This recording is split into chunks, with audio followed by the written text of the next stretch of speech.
श्री सद्गुरुदेव भगवान की जय।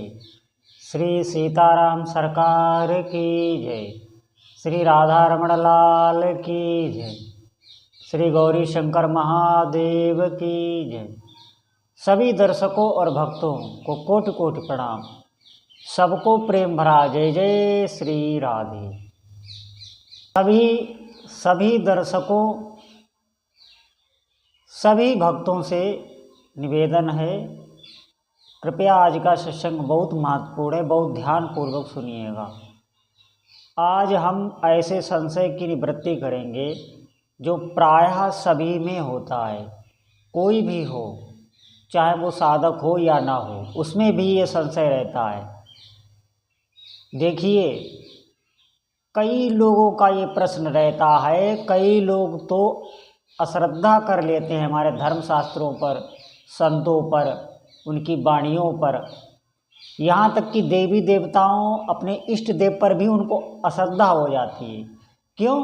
क्योंकि उनकी कामना पूर्ण नहीं हुई। उन्होंने कोई साधना की, किसी कामना बस उन्होंने कोई धार्मिक अनुष्ठान किया, कोई पूजा पाठ किया, उनकी मनोकामना पूर्ण नहीं हुई, इसीलिए उनको अश्रद्धा हो जाती है।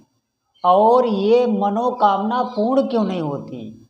सबसे बड़ी बात ये है, बहुत लोगों के मुंह से मैंने सुना है कि मेरी मनोकामना पूर्ण नहीं हुई, मेरी मनोकामना पूर्ण नहीं हुई, मैंने ऐसे किया, मेरी मनोकामना पूर्ण नहीं हुई। देखिए, मनोकामना हमारी पूर्ण इसलिए नहीं होती है, उसके पीछे का भाव समझिए। हमारा भाव कामना पे ज़्यादा रहता है। जो भी आपके आराध्य देव हैं, जो भी आपके इष्ट देव हैं, उनमें हमारा भाव नहीं है। हमारा भाव अपनी कामना में, हमारी कामना कैसे भी ये पूरी करें, अपनी कामना का आग्रह ज़्यादा है, इष्ट देव का आग्रह नहीं है। देखिए, आप देखना, संसार में भी कोई कामना से बहुत ग्रस्त हो, वो मारा मारा फिर रहा हो, वो यही सोच रहा हो कि मेरी कामना कैसे भी मेरा ये काम बन जाए। अपना काम बनाने के चक्कर में अगर कोई हो और आप उसे देखें तो देखना, आपको उसका कृत्य अच्छा नहीं लगेगा। मैंने देखा है, लोग कहते हैं कि देखो ये कैसा मारा पागल बना हुआ घूम रहा है, ऐसे लोग कहते हैं उसके लिए, उनको भी अच्छा नहीं लगता। ठीक इसी प्रकार इष्ट देव देखते रहते हैं कि ये कामना को ज़्यादा प्रेम कर रहा है या थोड़ा बहुत मुझे भी प्रेम कर रहा है। हमारी क्या दशा होती है कि हमारा काम ना बने, अगर हमें कोई बता दे तो बताओ हम अपना इष्ट देव बदल दें।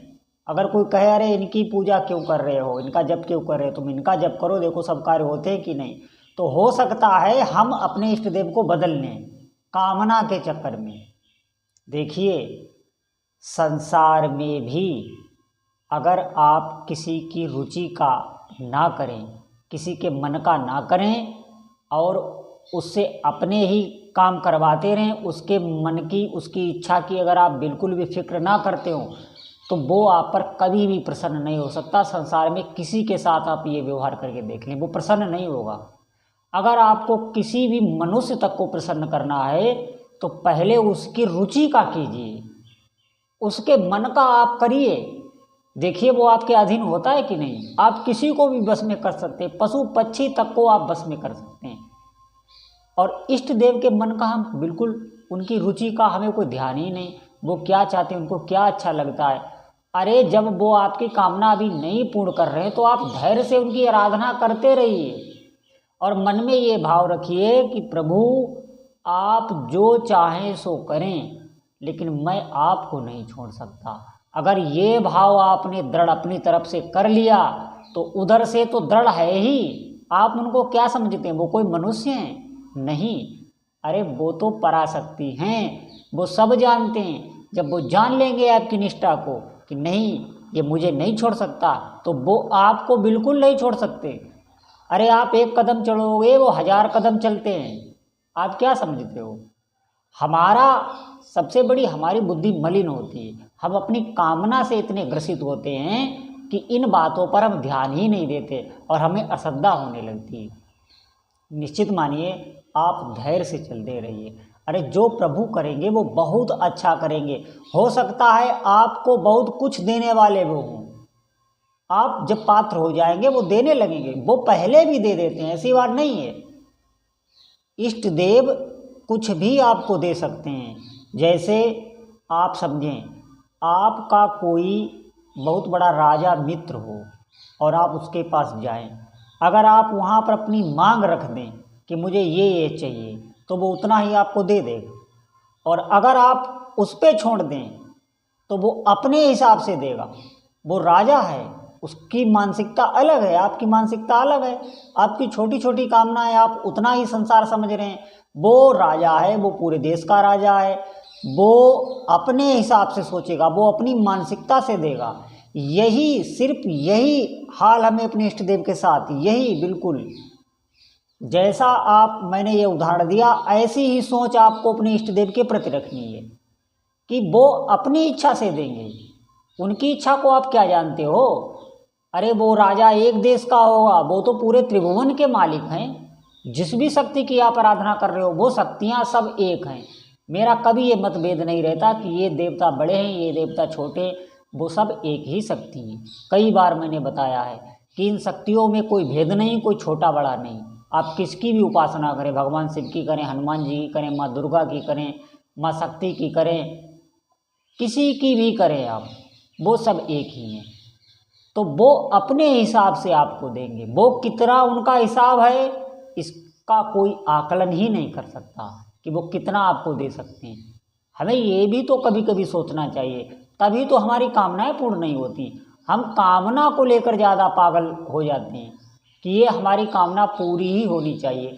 आप कभी देखना, ये प्रकृति भी जो कामना से आतुर हो रहा है, जो कामना से बहुत ज़्यादा पागल हो रहा है, आप देखना ये प्रकृति भी उसका सहयोग नहीं देती। आप देखना किसी चीज़ को लेकर आप ज़्यादा आतुर हों, अगर आपके अंदर बहुत खलबली मची, ये काम हो जाए, होना ही चाहिए, तो देखना उसमें विघ्न पड़ने लगते हैं, निश्चित विघ्न पड़ने लगते हैं।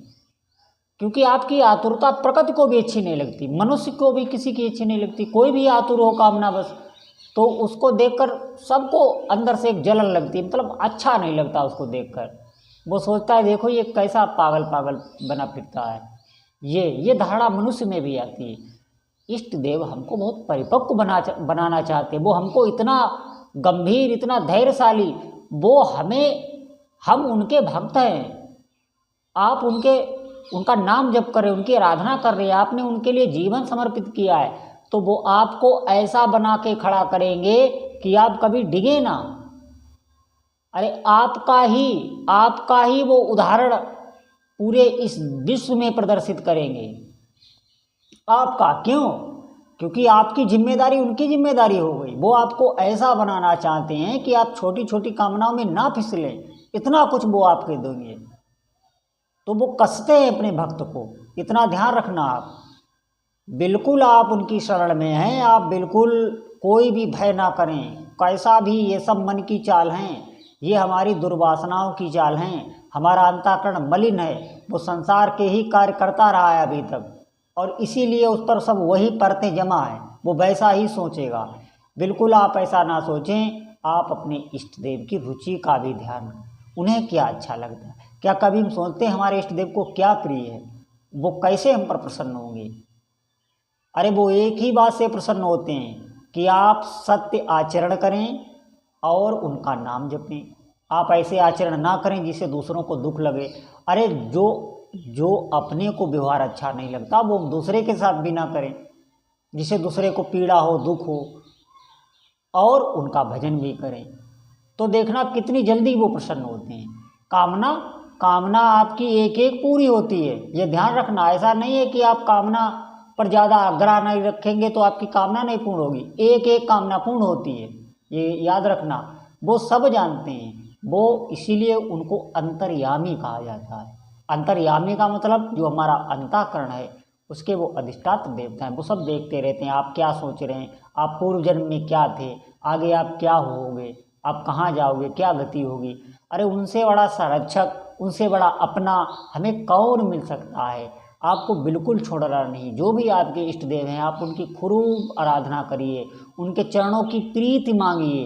अगर उनसे एक बार भी थोड़ा सा भी आपका संबंध जुड़ गया ना, तो इस संसार की तो बात ही क्या है, परलोक के भी सभी देवी देवता उस भक्त को नमन करने लगते हैं। कई बार मैंने सत्संग में कहा, नमन करने लगते हैं इसे भक्त को।